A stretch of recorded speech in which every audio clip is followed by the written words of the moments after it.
Paraguay just rewrote the rules on one of the most accessible residency programs in Latin America. If you got your temporary residency and thought you could file the paperwork, fly home, and never look back, that strategy is dead. As of January 1st of this year, 2026, Paraguay's immigration authority is now pulling your entry and exit records for every single permanent residency application. It's called the Movimiento Migratorio. And if you've been outside the country for more than 365 consecutive days since you got your temporary residency, you get sent back to the starting line, costing you years. This isn't a proposed piece of legislation. It's not being debated or coming soon. It's already in effect. And if you're sitting on a temporary residency right now with no recent entry stamp, this applies to you today. So first, exactly what changed and why this caught even the lawyers on the ground off guard. What? Second, what it will actually cost you in time and money to stay compliant. And this might change whether Paraguay even makes sense for you and your situation anymore. And third, if you think that getting permanent residency solves this problem, I've got some uncomfortable news about that for you too. Now, the rule itself isn't new. Paraguay's immigration framework under Law 6984 of 2022 has always included the physical presence requirement. Temporary residents are not supposed to be absent for more than 12 consecutive months. Permanent residents, not more than 3 consecutive years. This has been on the books, but immigration wasn't checking. They weren't pulling entry and exit records. In practice, thousands of expats got their cedula, got on a plane, and never came back to Paraguay. It was a paper residency, ghost residence. Everybody knew it, but nobody enforced it until now. Starting in January 2026, every application to convert from a temporary to a permanent residency triggers an automatic review of your Movimiento Migratorio. Immigration pulls your entry and exit dates going back to the day you received your temporary status. If there's a gap of more than 365 consecutive days when you were outside of Paraguay, your application will be denied. Not rejected permanently, but you get kicked back to a 2-year extension of your temporary residency. Your entire timeline to permanent and eventual citizenship, if that's your goal, just got stretched by 2 years. Time lost, fees lost, timeline reset. And this is actually the second time that they've tried this. The first attempt was October of 2024. They introduced the same enforcement mechanism. It lasted about 2 weeks before they pulled it. Implementation issues, the system wasn't ready, these kinds of things. But in January of 2025, they went the opposite direction and actually removed the physical presence check from the criteria entirely. They relaxed it. So when this came back this year in 2026, it blindsided people. The lawyers on the ground in Asuncion were caught off guard. But the direction is clear. They tried, they pulled back, they came back even harder. That's a pattern, not an accident. Paraguay is tightening. This is part of a worldwide visa tightening trend, and anyone telling you otherwise is selling you outdated advice. If your temporary residency was approved and your last recorded departure from Paraguay was, say, September of 2024, and you haven't been back since, you're already past that 365-day mark. You cannot apply for permanent residency right now. You need to reestablish your presence and apply for a 2-year extension of your temporary residency. Your clock will be reset. Now that fix is pretty simple on paper. One recorded entry into Paraguay within a 365-day window. But what's simple on paper and what's simple in practice are usually two different things. Chief among them, there are almost never direct flights to Asuncion from anywhere. You're always connecting through Medellin, Bogota, or Panama City on every route. From New York, round-trip tickets are running over $1,000 on top of 15 plus hours each way with that connection. If you book last minute because life happened, you're looking at multiple thousands of dollars for what is essentially a weekend getaway.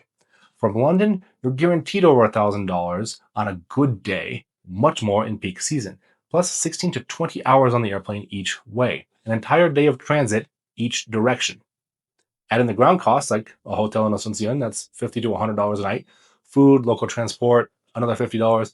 All in, you're looking at multiple $1,000s per trip every year for the duration of your temporary residency. And it's not just money, it's time. 1 day traveling there, 1 day at minimum on the ground, and you want to buffer for flight delays or immigration problems. And then again, 1 day traveling back. 3 days at minimum, and in practice, it's 4 to 7 when you account for jet lag, schedule disruption, connections that don't cooperate, and the reality that you're not productive the day before or after a long day of traveling. So, what is this actually for in your life, this residency? Is this a plan B, something that you're filing away in a safe in case the world changes and you need to relocate fast? Or is this a genuine near-term relocation? You're actually planning on living in Paraguay. If this is a plan B, you're now committing to $1,000 plus a year and a week of disruption every single year to maintain this insurance policy. That's a real cost for something you might never use. Picture it. You're an American remote worker based in Lisbon. You grabbed Paraguay as a backup, and now once a year, you're booking a 15-hour flight to Asuncion, burning a week of your life and spending over $1,000 each time to keep a residency that you may never activate.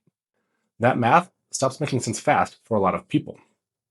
Now, if this is a genuine relocation, the presence requirement is basically irrelevant because you'll already be there.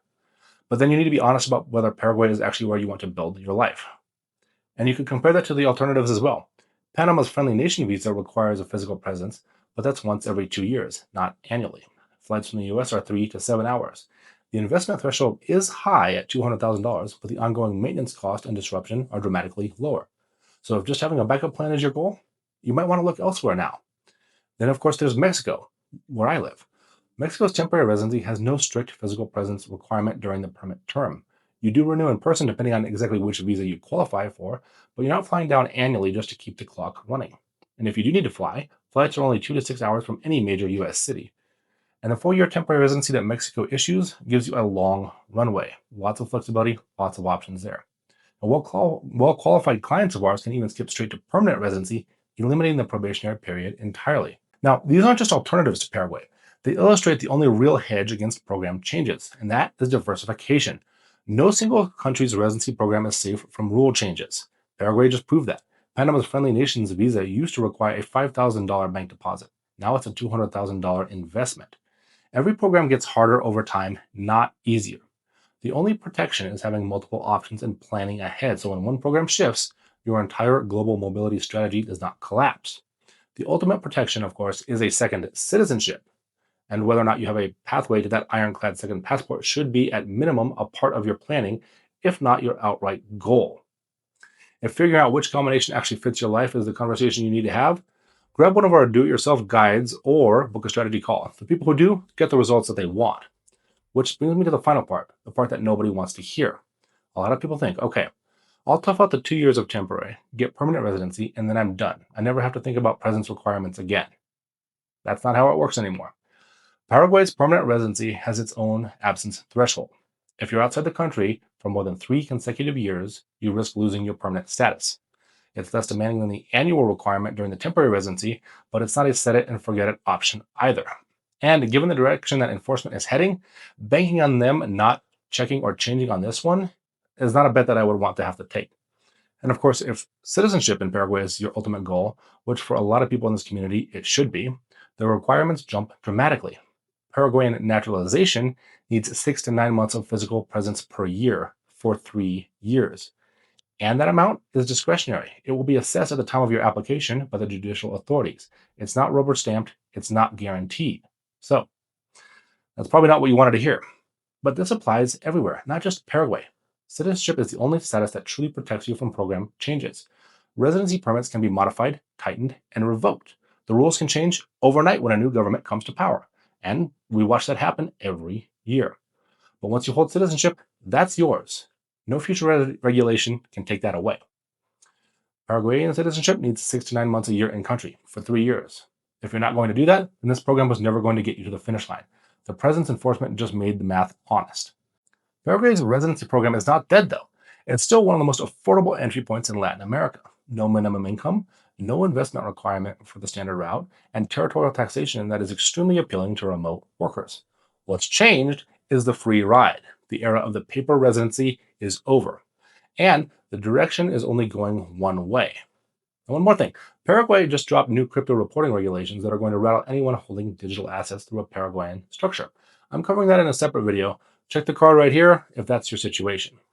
But the pattern we're seeing in Paraguay is one that's playing out across the globe. Countries are tightening worldwide. Requirements are increasing. Costs are going up. The Paraguay option that existed in 2022, cheap, easy, zero enforcement, that's a memory. The best time to take action was 2 years ago. The second best time is today. Build a plan, diversify your options, and if you need help mapping that out, whether it's doing it yourself or a custom strategy, the link's in the bio. We'll build you a custom plan that doesn't fall apart the next time a country rewrites its rules. Remember, the right information makes it all possible. I'm Brad with Evolution Expats, and I'll see you in our next video.